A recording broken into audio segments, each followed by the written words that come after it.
Hey everybody, welcome to another episode of My Bucket List Day. So today, it's raining out, it's just miserable out, it's hot, and so I apologize if you guys are going to hear a little bit of the rain here. I wanted to go out and find a great location to do this video, but sadly, rain washed out and just didn't feel like doing it in the coach. So here we are in Natasha, so we're going to do everything here. So this episode, I'm going to tell you right off the bat, is going to piss off a lot of people. But I felt that I should share this, and I'm going to do a disclaimer here. This is only my opinion and observations of what I found when I spent a month in Elkhart, Indiana. As you all know, I was up there getting my rig repaired. That is a video that is coming soon. The whole ordeal that was, and what they all did to fix my frame, and yes, there was issues with the frame. I'll give you that hint right there, but you'll see that in the full video in a couple weeks here. But while I was there, I decided to visit a bunch of manufacturers as well as some suppliers to those manufacturers and things like that, and I learned a lot. So what I'm going to share with you guys is the dirty little secret of the RV industry, the things that they do not want you to know. And as I mentioned before, this is going to tick off a few folks. And my purpose for putting this video together was not to make anybody angry or throw anybody under the bus, but really to inform you guys, especially those of you that are looking to buy a new RV. Whether it's a brand new one or a used one, these are things that I discovered. Again, these are things I personally discovered and things that were said to me. I don't know if this is going to be consistent with other people's experience, if they went up and visited some of the manufacturers and took some of the tours, but it is what I observed and what I experienced. So, full disclaimer right there. Right into it. So, when it comes to RVs, there's really two types or classes. There are drivable units and then there are towable units. Let's first jump into regulation. I'm going to talk about the drivables first. On drivables, there is a lot of regulation on how they're built, the safety features they put in them, all the things that are required by the DOT, the government, and other types of agencies to allow a vehicle on the road. Now, almost, at least in my experience, all of them, from the chassis down to the tires and the engine and all the safety features that are required for that, they all do a great job. They all pass, and there are really no issues there. It's when they buy that chassis, and as you all know, they buy the raw chassis from some manufacturer, whether it be Spartan or Freightliner or whoever, Ford, and they buy that chassis from those manufacturers, and those chassis are already approved and got all the things on there that make them safe to drive on the roadway, and have all the quality control in there that is required in manufacturing those types of things. So they're all very, very good there. Where everything changes is when they start to build on that chassis. They start to put in the tanks, they start to put the floors in, the walls in, and all the accessories that support all of the features and the appliances that are in that particular rig. That's where the differences start to come into play. Now, as we all know, there are a ton of manufacturers that make these drivable units, whether it's a Class A, Class B, or Class C. And there are some good manufacturers out there, and there are not so good manufacturers. So part of my first warning to all of you guys is be careful and be aware when you're buying a drivable unit. There are some brands out there that are very, very good, and some brands, they really cut corners and they slap these things together, and while they may look pretty, they don't have the quality of some other ones. Now, there are some big brands out there, and I'm not going to talk or focus on a specific brand because I only toured one drivable unit or drivable brand up there, so I can't really speak about the other brands. I can tell you from my experience, my past brand, I've owned a Fleetwood and I've owned an American coach. So from those two aspects, I can tell you the Fleetwood had a lot of issues. It's in my experience wasn't the greatest quality Class A coach that you could get. It wasn't bad. There are a lot worse out there, but my experience, it wasn't great. When I went to the American coach, which I believe is owned by the Rev Group, that was far better than the Fleetwood I had. Yes, it was a little more money as well, but it was far better. The quality of construction, the quality of the walls,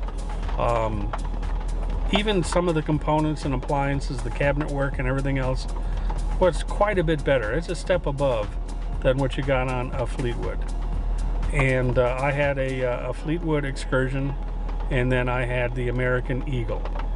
So those two rigs were my only experience in that.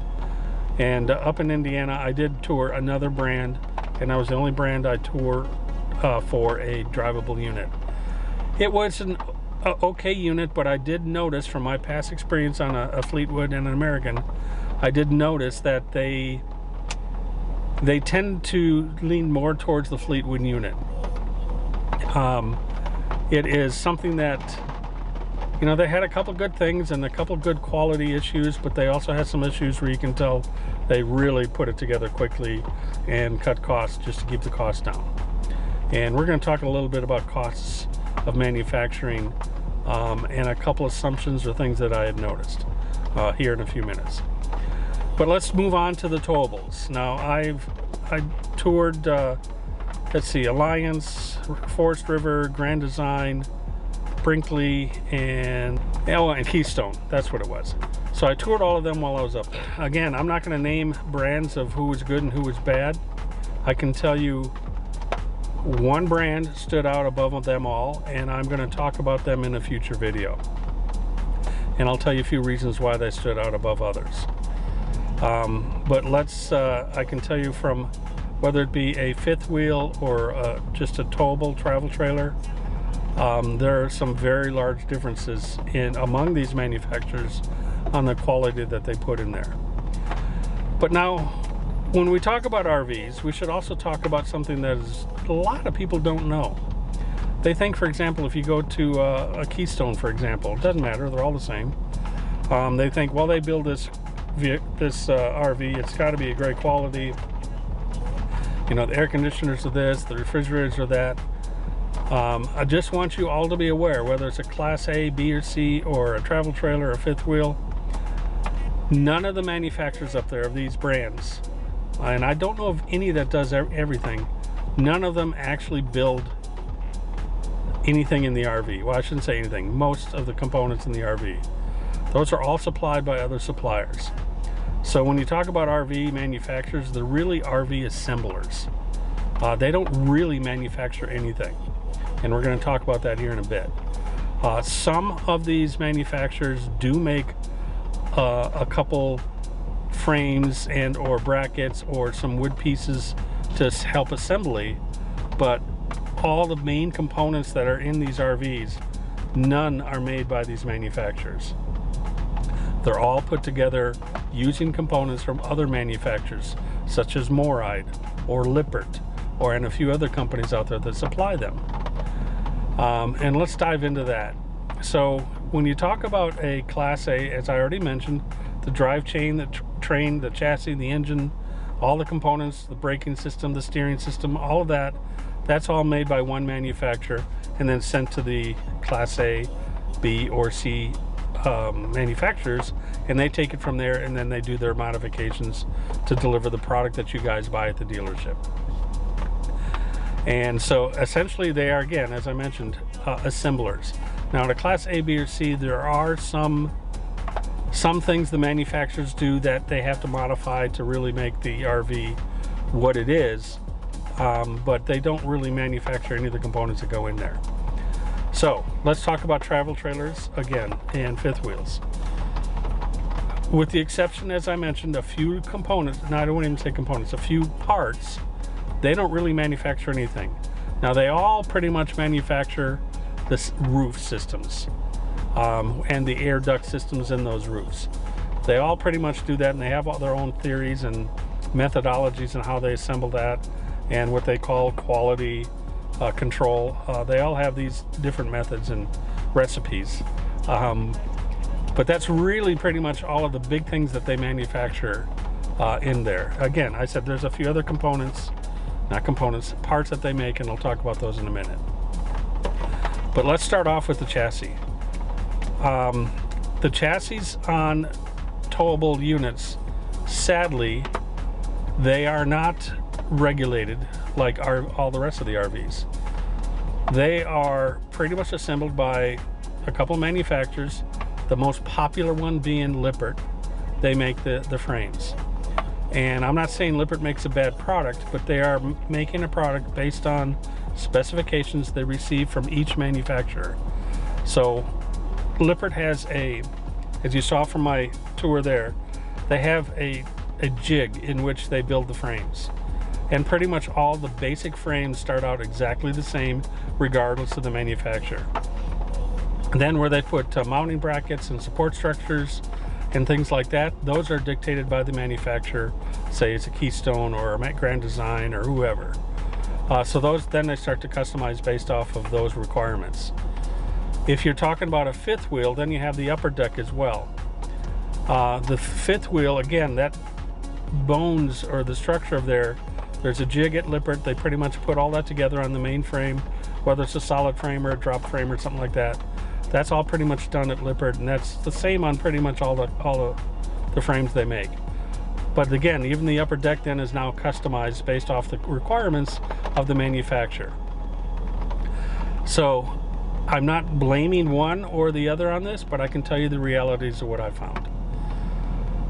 Most of the manufacturers, with the exception of one that I discovered, they are obviously cutting costs to keep these manufactured as low as possible. And in cutting costs, what they normally do is it's either a thinner material or less material in order to support the structure. And again, this is going to irritate a lot of people, but this is the truth. This is what I discovered. So when an engineer might say, well, I probably wouldn't do that. I would add this support beam here or add some structure right there to make it stronger. Those are dictated by the manufacturer, who says, no, don't do that. It'll raise the cost. They have to have the cost at a certain price point in order for them to be able to continue building that and make the margins and the profits that they need to make. And don't get me wrong, everybody should be making a profit and a margin on their products.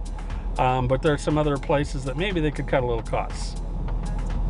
And the suspension system on all these rigs, they are pretty basic stuff. The brackets, the mounting brackets, as all of you can attest, are probably not the strongest material you can use. Now you can add on aftermarket things, like some manufacturers add on some more suspension stuff, which drastically improves the quality of the suspension. So the reason I'm bringing all this up is I have found that in talking with folks, I'm not going to tell you who told me this, but I did verify this again through a couple people, and it was clarified. On the big rigs, I'm not saying the travel trailers, but the big fifth wheels with the upper deck that you see on there where the hitch or the pin is mounted to, I've been told that, or I discovered and was told to me more than once, 7 out of 10 of those are underbuilt. 7 out of 10 of those come back in or have some type of damage in them after very little use. And this is due to the fact that there's too much weight built onto the top of these frames, especially the upper deck areas. They should be reinforced even more, or have more support system in there, or more material in there to make them stronger. With that said, while I could not confirm this, the weights that you are seeing on the stickers, the little GVRW weights and things like that, those may not be as accurate as you think when you get these labels. I'm not accusing anybody of anything. However, in a conversation with one of the manufacturers, they said basically that that sticker is wishful thinking, that the sticker isn't always accurate. Again, I'm not going to throw anybody under the bus, but this is what was told to me. That comment was actually verified through another conversation I had with a whole different engineer at a different company. On my particular unit, it was told to me that the problems I was having was due to the fact that it's too much weight on that frame or on that upper deck. Now, is it too much weight that I added to the system? No, it wasn't that. In fact, I was well under the weight that was marked on the rig, on what my tongue weight should be and what my total weight should be and things like that. But they said it was way too much weight on all these frames, and that's what's causing the 7 out of 10 of them to have frame issues. And when I release my video about all the issues I've had, you're going to get detailed. You're going to see all the skins and everything off the rig, and you're going to see in detail all the reinforcement that was required on my frame to bring it back to spec. But we'll get into that later. But that's the frame. So be aware, if you're out shopping for a rig, understand that your frame, if you're especially on a big fifth wheel, 7 out of 10 of them are going to have some type of a damage because they're overweight. They're not built to support the weight that is on them. Now, for those of you that are not full-timers, you may never see an issue. For us full-timers, we use this 10 times more than you guys might do on a week or 2 weeks or weekends here and there. So the slides are going in and out all the time. Each time we change an RV park, we're going down many more roads than you are. Where you that are not full-time, you might put on 10, 12,000 miles in several years on your rig. We'll put on 15 to 20,000 miles a year on our rigs. So we're putting tremendous amount of abuse on them. So this is why they are just, as I'm told, they're not really designed for that type of transportation or moving down the road as often as we do. They're just overweight for the frames, the way they're constructed. Now, I say this because there was one exception I did discover. I will share with that again in another video. There was one exception of somebody that went back to the manufacturer and said, no, this is unacceptable. Here's how we want the front frame, the front deck to be designed. And based on what I saw, I think you're going to have a rig that has 0 to maybe 1 here and there type of defect, because they built a tank and they built something that's very, very strong. So moving on from the frames. So as we already established, the RV manufacturers don't really manufacture anything. They are assemblers. So let's jump into one of the things that affects the cost of these RVs. Now, as many of you may know, there's a lot of Amish people, wonderful, beautiful people who work in the Indiana or Elkhart Lake or what is it, Gosham, that little town just south where a lot of manufacturing is being done. And they all live in that area. You'll see horse and buggy all over the place as their mode of transportation. Well, of these manufacturers that I spoke with, in fact, pretty much all the manufacturers within the entire RV industry, whether they're the big brands and or the suppliers that supply the components, they employ a bunch of Amish people. Again, great workers, hard workers, wonderful, wonderful people. And so, that's fantastic. But I was surprised to find that 50 to 70%, a couple a little over 70%, but on average 50 to 70% of their employees are the Amish. And you'll also notice if you ever go there to go on a tour, your tours are always going to be in the afternoon because of 2 reasons. First of all, they start between 3 and 4, maybe 4:30 in the morning, and they stop working around noon or 1 o'clock. The reason for that is they have to all leave and then go tend to their farms and the crops and everything else that they do when they're at home. And so that's why first of all, that's why you see when you go on a tour there, you're going at 2 o'clock, 3 o'clock, something like that, and there's nobody in the factory floor. It's pretty quiet in there, and that's because they've all gone home for the day. Now, how this saves money, and as many of you may know, the Amish, they don't really practice modern medicine or the traditional medicine that we all do, the rest of us do in the United States. So if you think about that, if they don't have that, while they have medical coverage, it's not costing as much because of who they are. And so in turn, the manufacturers and everybody up there, their costs for health insurance and other types of benefits go way, way, way down. And this helps them to produce a product at the price that they do. If you had a different type of workforce, the cost would be much, much, much higher. So I guess next time you see an Amish person, go shake their hand and say thank you, because that's helping everybody keep the cost down. I did talk to a couple of them, not only at the service center, but also at an Aldi of all places. I saw them and just walked up and started talking to them. They're very, very bashful. They oftentimes don't want you to talk to them, and I was trying to be very respectful of that, but there's a couple that did speak with me. Wonderful, nice people. So, and you also notice, as I mentioned earlier, buggy and horses, you know, all over the place. However, when you go to the factories, there's no horse corral or barns or anything like that, no place to park the buggies. So you ask, how do they get to work? Well, one of the other things that people that are not Amish that go work at the factories, they make a little extra side money by going and pick up these fellow employees and bringing them to work and then taking them back home at the end of the day.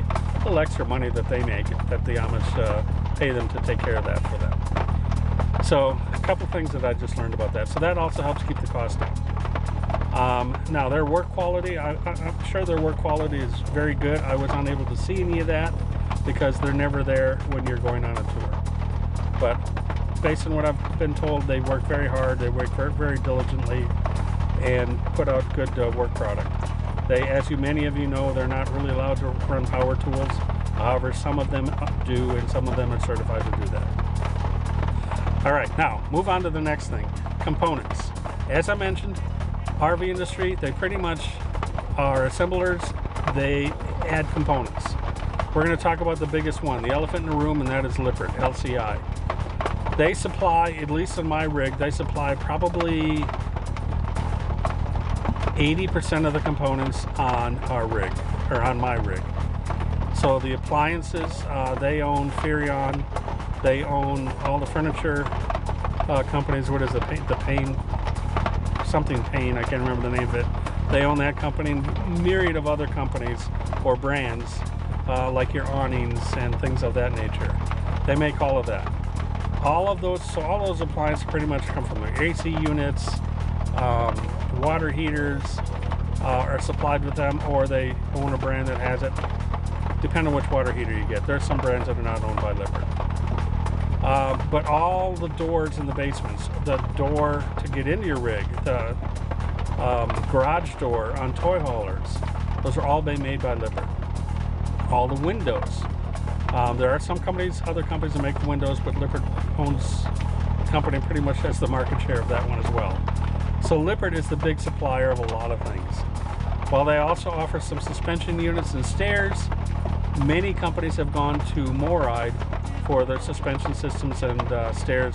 They do build a better product. Nothing against Lippert on that, but I think Moride does build a little better product when it comes to those things. Personally, that's on my rig. I've seen a lot of the manufacturers that I toured also make that switch into the Moride products because they are just better. They perform better. There are some manufacturers that make some components that put all that together to help assemble everything. Wiring harnesses and things like that, that's all made from another company. I will say in some manufacturers, if you've got a rig like mine where the manufacturers really don't make wiring harnesses, they just run wires everywhere, and you open up, take a panel out in the basement area, and it looks like a spaghetti mess of wires everywhere. Well, because they don't buy wiring harnesses, they just run wire everywhere. And what makes it very hard if you're trying to find a wire to do something, because none of them are labeled. For those manufacturers that do wiring harnesses and label everything, makes life a lot easier. It's also much better quality. And again, there's one company out there that I found that does that. In the travel trailer world. On the Class A, B, and C side, there are quite a few manufacturers that do that, but on the travel trailers they don't. So I know this is getting long, and I apologize for that. Another thing that you need to be aware of is the quality of construction. Now, when you go on these tours, you'll see this, and I want you to look for this if you ever go on a tour. You'll notice how they make the floor, the subfloors, the roofs, and things of that nature. and you'll find that they use staples, or the material that they use to cover the floor, or the material they use for insulation barriers or things like that. They'll vary from manufacturer to manufacturer. The assembly process is similar, with the exception of one company does it completely different, and in my opinion is much better, and you're going to get a stronger construction, and a more waterproof, watertight construction, and even airtight. As we all know, these RVs are not that airtight. You can get some bugs coming in to slide outs and things of that nature, or doorways or things like that.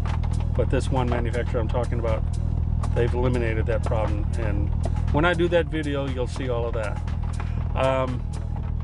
But at any rate, the quality, if you guys remember my first rig that got totaled, when the whole back wall got torn off and it was only held on by maybe a dozen screws, that kind of gives you an idea of the quality.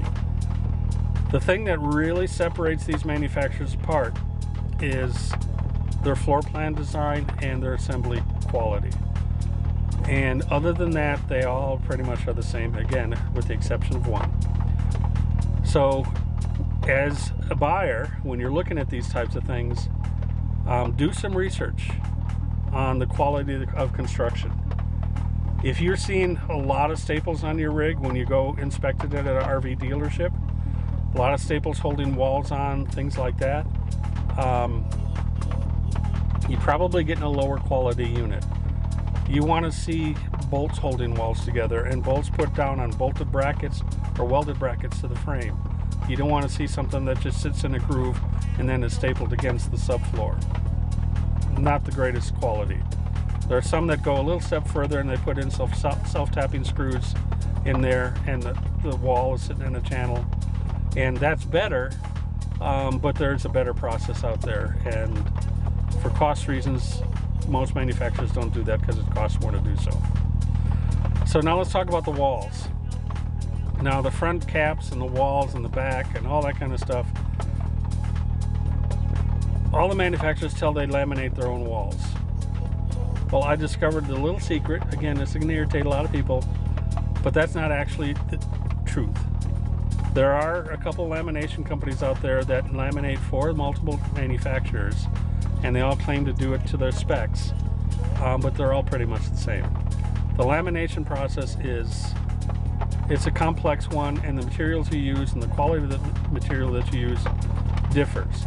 Now, I'm not saying all of them use these third-party companies, but many of them do. And depend on the model of the RV, it is also possibly done by one of these third-party lamination companies.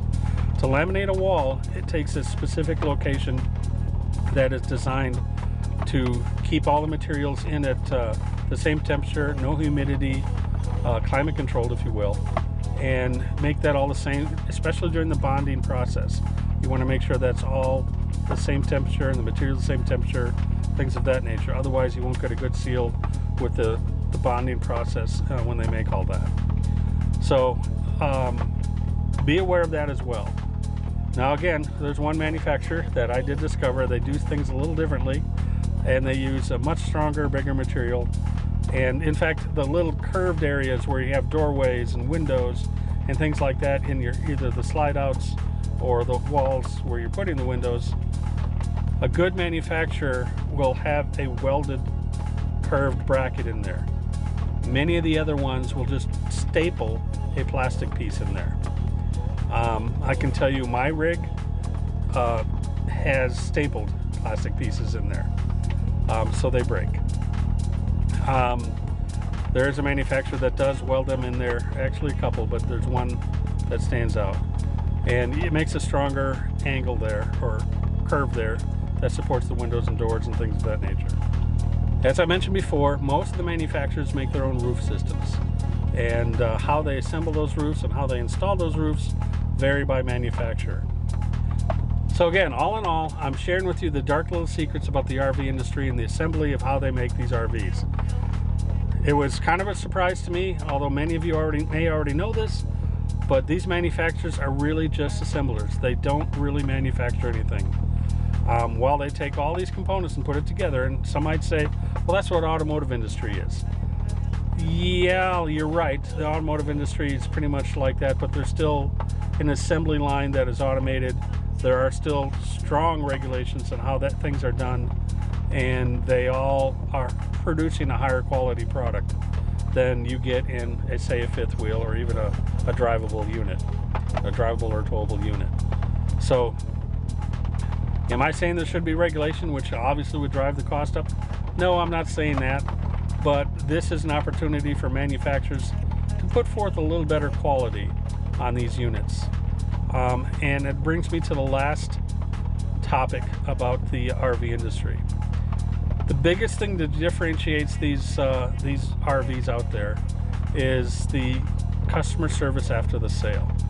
You'll notice that some manufacturers are really, really good and some have issues. Now, they're reliant on the dealership because the dealer is their first line of defense or their first line of service. So you have to have people that are really willing and able to fix these things. And the amount of repairs that it takes in these RVs all starts with what is called a PDI, a pre-delivery inspection. The manufacturers that do a good PDI before the rig ever leaves the factory are the ones that have a better product that gets delivered to the customer. I would highly recommend you do a little research on who does a great PDI before they go. When the RVs get transported down from wherever the manufacturer is in Indiana, down to wherever the dealership is, wherever you buy them, there's a delivery company out there. And these transport companies or delivery companies, they sometimes are a little rough on them when they're driving them down the road, or if they're taking multiple days and they have to stop somewhere. They don't always take care of going in and out of driveways and things of that nature, so the rigs can get damaged quite a bit. And so when the rigs get to the dealership, it's up to the dealership to repair some of the things that got damaged in transport. And here's the lookout for all of you that are thinking about an RV. When you go get an RV at a dealership, find a dealership that is totally okay allowing you to get a full inspection done on the rig prior to you signing the dotted line. Because once you buy it, you sign that thing and you take delivery of it, you could be waiting months to get several things repaired. If you get them all repaired prior to you taking delivery, you're going to be a much happier person. If a dealership does not allow you to do an inspection on a brand new unit in there, even a used unit, run away from that dealership. Go find a dealer that is allowing you to do that. And that'll save you a ton of money, time, and aggravation. So trust me, go to your dealer, look at the rig. If they allow you to have an inspection, fantastic, you're dealing with a reputable dealership. If they have a policy where they don't allow that to happen, that's a red flag. Go find another dealer. And yeah, they may have the model and the exact unit they want, the other one doesn't. You're going to save yourself hassle in the long run if you just wait for them to get the rig that you want. And who knows, they may trade with that other dealer that has the rig you want anyway, and then it goes over there and then they go ahead and you can hire the inspection. But get that inspection done. Don't take delivery on anything until you've got an inspection on the unit. Sorry if I keep repeating it. It's so important that you make sure you do that. In closing, going back to the service center, the service from the manufacturer on your rig is really what separates these manufacturers one from the other. I can tell you, Grand Design, my unit here, their customer service, you'll find out in another video, but all in all has been very, very good. In comparison to what I saw at some other manufacturers, and not only their PDI, but in their customer service, and in talking to others, Grand Design stands up there being a very, very good company, supporting and backing up their product. So hats off to them. There are other manufacturers out there, I'm not going to mention them, that lots of room for improvement for you guys. If you want to be able to stand up against some of these other manufacturers. So the service of your rig is very, very important, and I think that goes without saying. You all know that. Well, again, I apologize for making such a long video, but this was all important stuff. This is behind the scenes. This is the dirty little secret of the RV industry and what I discovered. Again, I'm going to emphasize this is my personal opinion. These are my observations of what I found when I was up there for the month while my rig was getting repaired. And anyway, I appreciate all of you tuning in. I hope you got a lot out of this and it was informative for you.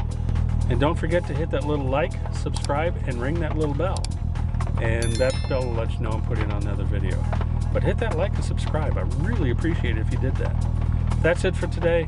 Thanks for watching and make it a great bucket list day. Goodbye.